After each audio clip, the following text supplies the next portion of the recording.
There's one thing that every single self-improvement book I've ever read has talked about consistently. And this idea is the idea of essentialism and cutting out of the unnecessary things in your life. So if you think to all of your favorite self-improvement books, Atomic Habits is going to talk about this, cutting shit out. Subtle Art of Not Giving a Fuck is literally about that. It's about giving less fucks. Deep Work is about cutting out other pieces of work so you can focus on the one big thing you need to work on. 4-Hour Workweek has a whole section dedicated to eliminating things that are not helpful to you. There's literally a book on essentialism by Mark McCohen.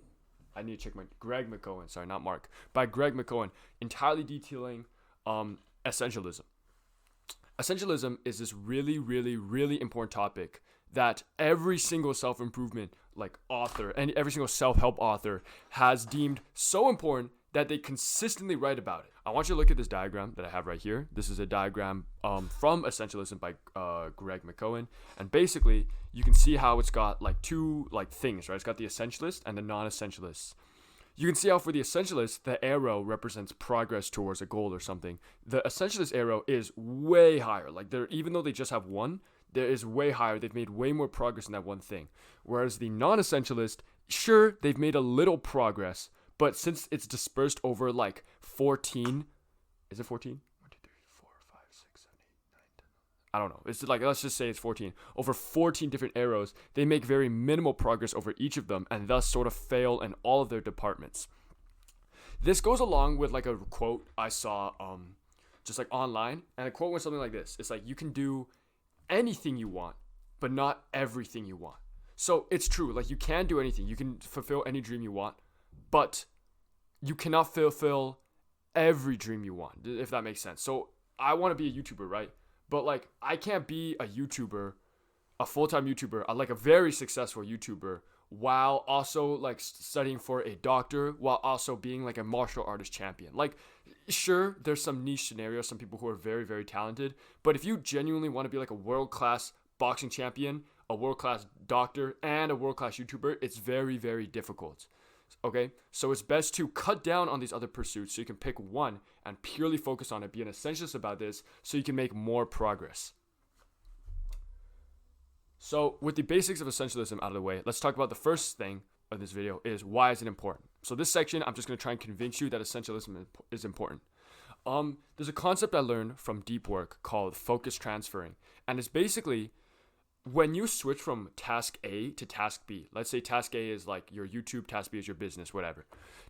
When you switch, in this intermediary period, so there's sort of the period where you're about to switch, right? There's a buffer zone where you think about the other task. So that was kind of explained poorly, but basically what this means is in the last 15-ish minutes of task A before you switch, you're going to be thinking about task B apprehensively, anxiously. And in the first 15 minutes of task B, you're going to have lingering focus still thought about during task A. So you can see how when you switch from one thing to another, there's sort of this 30-minute period that is not exactly wasted, but it's not you at your full potential because your focus is lingering on a task that's not the one you're currently focusing on. So this is something that Deep Work preaches. They preach that you want to focus purely on just one project at a time to reduce this lingering focus effects. Also, a lot of non-essentialists end up yes manning, okay? So yes manning is basically when other people ask you to do shit, you're just a yes man because you're a people pleaser and you just keep saying yes, yes, yes because you don't have the heart to tell them no. This is another characteristic habit of non-essentialists. They will say yes to what other people say. And obviously, kudos to them. It's because they're nice people, right? I used to be one. People ask me to do shit. It's just yes, yes, yes, yes, yes. I'm a yes man, okay? The problem with being one of those is that you're focusing on so many things that aren't for you. Other people are basically taking advantage of you. I shouldn't have to explain this. Being a yes man is not very good for you, okay? That help, but a lot of people I know a guy from my school, okay, one of my friends, he's a humongous yes man and he's just busy 24/7. He's just always seems stressed out, always busy, always doing things because always helping other people and saying yes to other people. He's the perfect example of a school non-essentialist, whereas the school essentialist like me, what I do for school is I just I only do the things that I think actually matter. So like my core subjects, and that's it. Even in like other classes, like my French class that I took last year, I didn't try that hard because I knew I wouldn't be applying with it, and it was basically useless if I diverted a bunch of my attention and my studies towards French just for me to not use it to apply for universities. So you can see how like it doesn't really make sense in this situation to focus on French rather, or like I should be spending that time focusing more on like math or the sciences or social, yada yada yada. Okay, so hopefully I've convinced you that essentialism is good. You want to do essentialism. The second part of this video section is how to identify your essentials, because now you're thinking like, oh yeah, I want to do essentialism, I want to cut things out, but how do I determine what's essential in my life? And the way you can do this is a few ways. The first and foremost way is you have to think, okay? It's not like a cute answer. It's not like a top 10 tips, but you have to think and give yourself time to let your brain decompress. Because if you're never thinking, you're always just like in front of a phone screen or something, you never go on walks and let your brain decompress, you're never going to like fully realize what is essential to you, because your brain's always just going to be distracted by this random bullshit. But I do have some questions that will guide you through this thinking, okay? So go on a walk, like sometime, maybe after this video, after you watch this video, go on a walk and you want to think about what is essential to you. One of the core questions that helped me figure it out is from the 4-Hour Work Week. It's basically goes as this. If you could only work 10 hours in your week, what would you do? Okay, so you're not allowed to work more than 10 hours. And the reason, actually, you know what? I'll just answer this question, okay? So if I'm thinking here, if I could only work 10 hours a week, what would I do? I would record probably 3 videos. I would record script, probably 3 videos, and then spend the rest of my time studying for school. That's probably, if I could only work 10 hours, that's probably what I would do. I wouldn't fill it up with useless bullshit like, let's see, like what did I used to do? I wouldn't fill it up with random stuff like, oh, randomly learning this like hobby or like randomly doing research on like this like random university I think I could go to, or like checking YouTube analytics and like analyzing the YouTube analytics. No, if I only have 10 hours to work, I would only do the core and important things, the most essential things that have the highest ROI, so the highest return on investment. So just next time you isolate and give your brain a little decompressing time, just have this question as like a driving question. Just be like, if I can only work 10 hours a week, what would I do? And you could stretch this even further. If I could only work 1 hour a week, 5 hours, what would I do? And if you only have an hour, then it gets crazy. Then it's like, okay, what's the most important thing in my life right now? Probably not even school, probably just YouTube. So in that 1 hour, I'd probably have to record 3 videos and get them uploaded like as quick as possible. And then in this way, I've identified YouTube and specifically recording YouTube videos and posting YouTube videos as the most essential thing in my life. And I've like identified things like, checking YouTube analytics, analyzing them, even like, I love replying to comments, but even things like replying to comments or like studying for school or something are less essential as the YouTube right now. As they're less essential than just like recording and getting videos out. Okay. Like a quick disclaimer, okay? Finding out your essentials, the essential things, is a lot akin to finding out your purpose, whatever your purpose is. And unluckily, I do not have that much experience in this department. I know some tips, but I've never used them myself, and I'm not going to sit here and like lie to your face. Because the thing is, I always kind of knew I wanted to be like a YouTuber, like an influencer, and I also always knew that I want to start like a business and other things. These things have always just felt purposeful to me when I do them.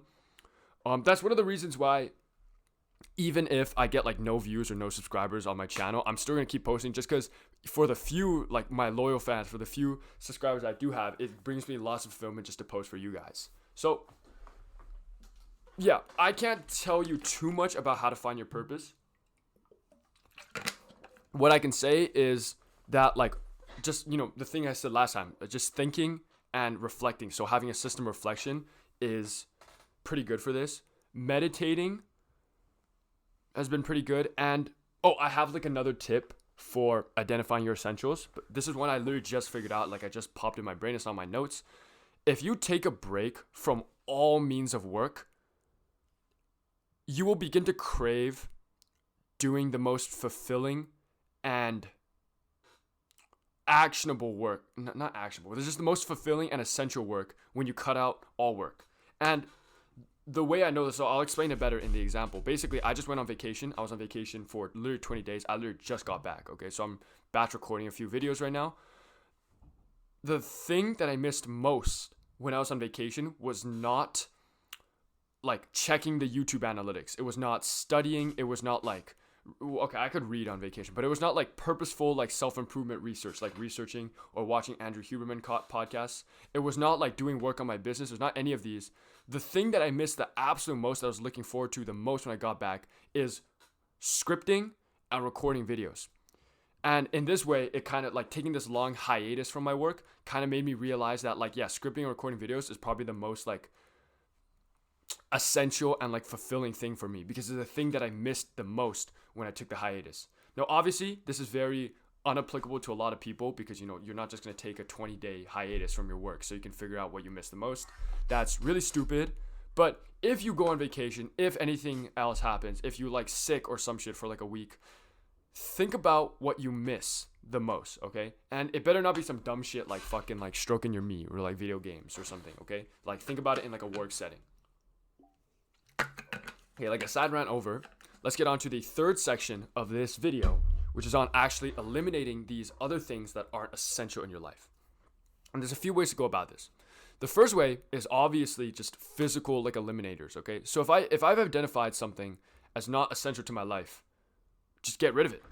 Just get rid of it. Like fucking, this is like a bad example, but like junk food. If junk food isn't essential to my life, I'm trying to eat healthier, okay? This is more akin to eliminating bad habits. Yeah, they're kind of the same. Removing things that aren't essential is like the same vein, same line as eliminating bad habits. So I'll talk as if they're kind of similar. Let's say like, you know, you're trying to eat healthy, okay? That's like an essential thing for you. You want to cut out the junk food, just throw it out, bro. And don't buy more junk food. That's like the easiest thing, out of sight, out of mind, right? Let's say I always tend to procrastinate. I've identified like video games is not very essential. I delete video games. Even things, okay, so this is more back to essentialism. Let's say I got like 10 projects open, right? But 3 of them are like the most essential, actually important ones that will like further me in my career and shit. The other 7 are just like ditty projects I'm doing because they make me feel productive. Just stop working on the other 7 projects, or like delete them. Do some like grand commitment to like stop you from working on them. Or if it's like projects for another person, tell that person like, no, sorry, I can't work on this. I'm really busy right now. I have to work on my own things. Stuff like that. These are like very physical, very concrete things. You know, environmental things, like you clean up your room. You could put up posters. Like what I recommend is I'd recommend you have a poster. I don't have one, but it is one I've been like toying around with making. It's like an essentialist poster. Sorry guys, my camera card is full. Yeah, I want to switch to like a phone because I don't really like whipping out the camera, putting the battery in, and then transferring the files. It's like a pain in the ass. So I'd rather switch to a phone. We'll see how that goes. What was I saying? Yeah, I was talking about the posters, right? I would probably put like a piece of paper talking about only your essentials, and anything that's not on it, I would just eliminate. So some examples from my life, right? I have like an essentialist friend group, so to speak, okay? So I have 5 people that I consider like my core friend group, and if anyone else asks me to hang out outside that friend group, I'll usually say no. And this isn't because I'm a dick. It's just because like, hanging out with these like 5 people brings me the most fulfillment and enjoyment. Hanging out with basically anyone else is not that fulfilling. It's not as fun. Like, I'm not gonna say it's not fun. It's not as fun. And most of the times I'd rather do work. So this is a form of essentialism where I've cut out like other people who I'm basically like friends with. I'm not like best friends. I'm more like semi acquaintances. So if they ask me to hang out, usually I'd probably just say no, unless it's anything special.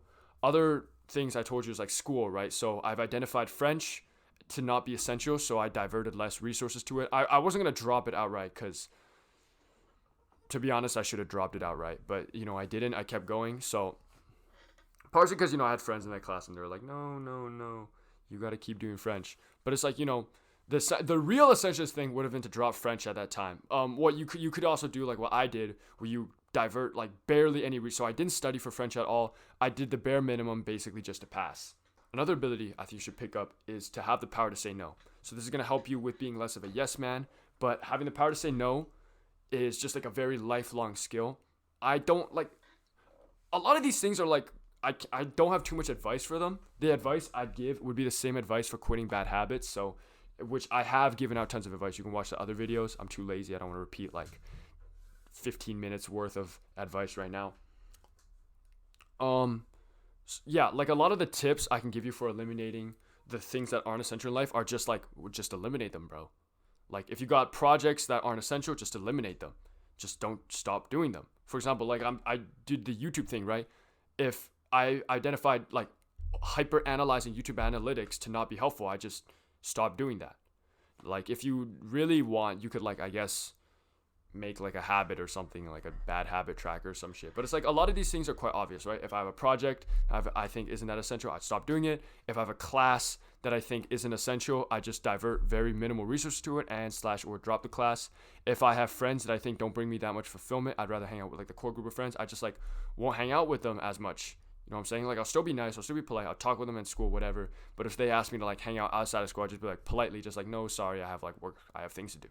You know what I'm saying? So a lot of these things are just very like obvious and intuitive.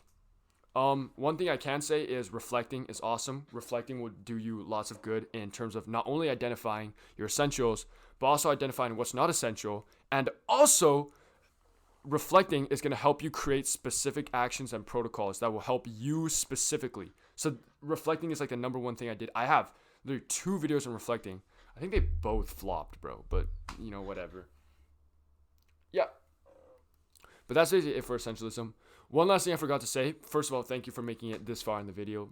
Bless my viewer retention. Thank you. One thing I do want to say though, one last thing, is that essentialism is like not just for work, not just for anything else. It's like a lifelong philosophy, okay? So for your work, your personal life, for basically everything your whole life, you should be applying essentialism. Because there's no situation in your life in which doing unnecessary work is probably going to be better. Unless, yeah, I don't think there's a situation in which doing unnecessary work that gives you no return on your investment is going to do you that much good. It's always going to be better to put that investment, to put that time and energy into things that actually bring you fulfillment, things that actually give you a return on your investment. So essentialism is a thing that you need to be thinking about throughout your entire life. So not just your work, not just your social skills, not your like social life, not just your personal life, your relationships, like everything, okay? It's like a life philosophy. But yeah, that's basically the end of the video. This is actually my second take, because the first take was like actually dog shit. I don't even like this take that much, but the first take, I promise you, was so bad. Okay, anyways, that's about it. See you guys.